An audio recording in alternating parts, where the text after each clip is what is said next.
Ya, assalamualaikum warahmatullahi wabarakatuh. Salam sejahtera untuk kita semua ya. Baiklah, kita langsung saja lanjutkan untuk bagian yang kedua ya. Kita sudah sampai dengan pengertian percepatan ya. Nah, sekali lagi percepatan itu adalah perubahan kecepatan per selang waktu tempuh A sama dengan delta V per delta T. Nah, untuk pengertian yang praktis ya atau yang mudah kita pahami ya, kita berikan pengertian yang praktisnya, yaitu tambahan kecepatan tiap satu satuan waktu ya. Jadi kita ingat lagi kecepatan ya. Kecepatan itu tambahan jarak tiap satu satuan waktu ya, tambahan jarak. Nah, kalau percepatan adalah tambahan kecepatan tiap satu satuan waktu ya. Nah, kita ambil contoh ya. Kita ambil contoh misalkan 10 ya, percepatan gravitasi misalkan 10 meter per sekon kuadrat. Nah, ini bisa diartikan akan terjadi tambahan kecepatan ya, sebesar 10 meter per sekon setiap menempuh waktu 1 sekon ya.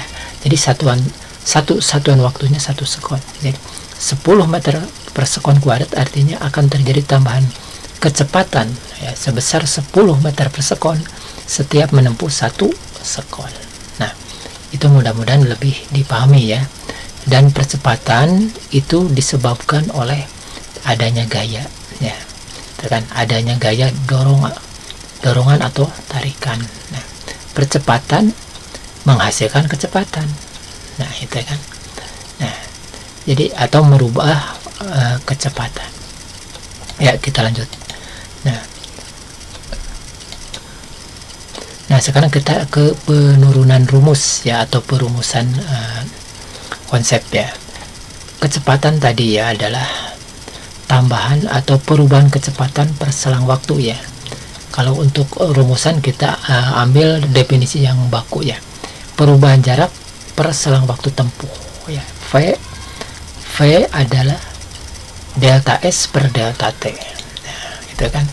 Nah, boleh juga menjadi S per T. Itu apa maksudnya ya? Nah, sebenarnya delta S itu adalah S akhir ya, atau ST dikurang S0 kan. Nah, delta T nya juga T dikurang T0. Nah, tetapi dalam hal ini ya, kita berasumsi untuk gerak lurus beraturan ya, gerak yang paling pertama ya, dengan kecepatan tetap. Nah, sehingga di sini kita permudah saja ya. T0 kita anggap 0, kemudian S0 juga kita anggap 0 ya. Artinya benda ini memang berawal dari posisi awal ya. Posisi awalnya mulai dari 0, dari acuan ya. Nah, jadi mungkin kita jelaskan sedikit ya. Ada acuan, ada posisi awal ya. Kalau acuan itu ya tentu saja patokan untuk menentukan perhitungan gitu ya. Misalkan acuan jarak ya patokan untuk menentukan jarak. Nah, kalau posisi awal ya berarti posisi ketika akan mulai melakukan percobaan atau pengukuran gitu ya. Nah, posisi akhir berarti posisi ketika berakhirnya penelitian gitu ya, berakhirnya pengukuran. Nah, itu ya perbedaan antara acuan ya, titik acuan dengan posisi awal dan posisi akhir ya.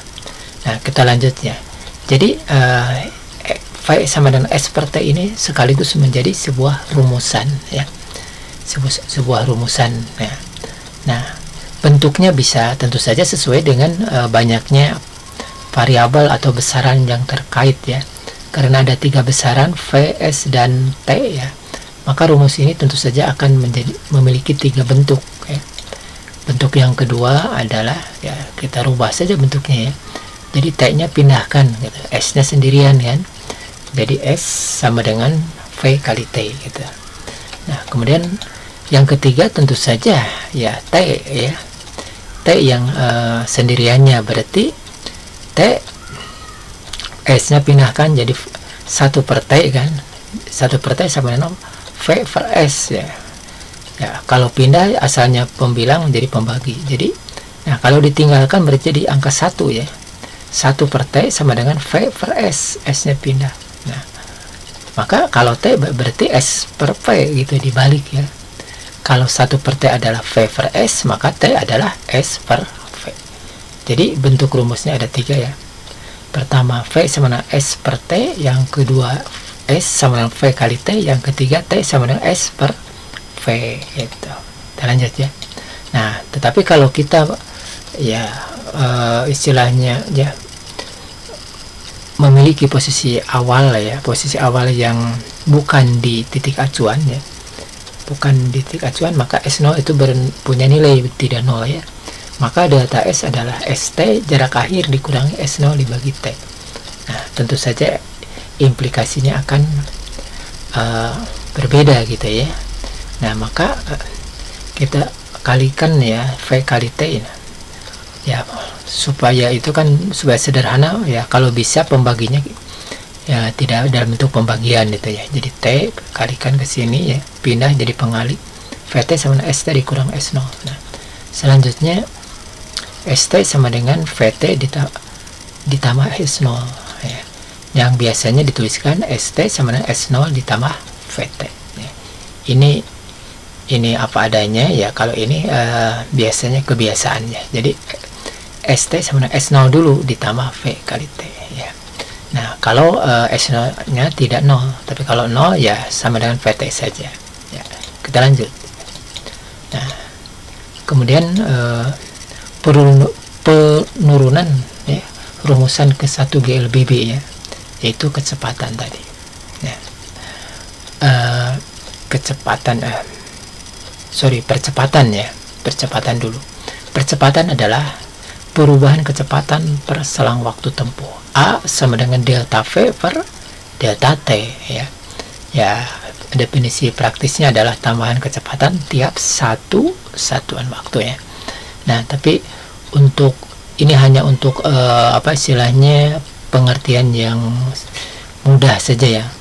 Nah, tapi kalau untuk perumusan kita ambil yang ini ya. A sama dengan delta V per delta T kan begitu. Nah, kemudian kita rumuskan ya bahwa delta V itu adalah V akhir dikurangi V awal ya, kecepatan akhir kurangi kecepatan awal. Sedangkan delta T-nya kita anggap T0-nya ya, posisi waktu awalnya mulai dari 0 gitu ya. Ya, contoh praktisnya adalah kita mengukur waktu menggunakan stopwatch. Stopwatch selalu mulai dari 0, beda dengan jam ya. Kalau jam ya nggak bisa gitu ya, nggak bisa dipaksa ke 0 karena nanti waktu yang jam yang penunjuk waktu akan berubah ya. Ya, jadi dibagi T saja ya, delta T jadi T saja karena T0 nya 0, maka rumusan ini bisa kita rubah bentuknya ya. Nah, biasanya pembagi pembagi itu atau bentuk bagi itu sebisa mungkin dihindari ya. Nah, jadi A kali T nantinya ya, pindah sebagai pengali VT dikurang V0 ya. Selanjutnya AT ya, ini karena maksudnya kita ingin ya menghitung VT kecepatan akhir ya. Nah, jadi V0 negatif V0 pindah ke ruas kiri jadi positif ya. Kalau asalnya negatif jadi positif itu pindah. Kalau asalnya pembagi jadi pengali. Asalnya pengali jadi pembagi, itu kalau urusan pindah ruas ya. Kita lanjut ya. Jadi VT sama V0 plus AT. Nah, ini adalah rumusan pertama ya. Rumusan pertama dalam GLBB itu VT sama V0 plus AT ya. Yang kita sebut sebagai rumus kecepatan ya. Rumus 1 GLBB atau rumus kecepatan 1 ya. Kenapa rumus kecepatan 1? Karena rumus kecepatan ada 2 ya. Nah, nanti rumus yang ketiga. Nah, kita lanjutkan ya. Sekarang penurunan rumus ya. Rumus jarak gitu, penurunan rumus jarak. Tadi kan kecepatan ya yang pertama itu. Sekarang rumus jarak. Itu didapat dari GLBB ya. Ya, maksudnya untuk materi GLBB ini. yang ada percepatan atau perlambatan.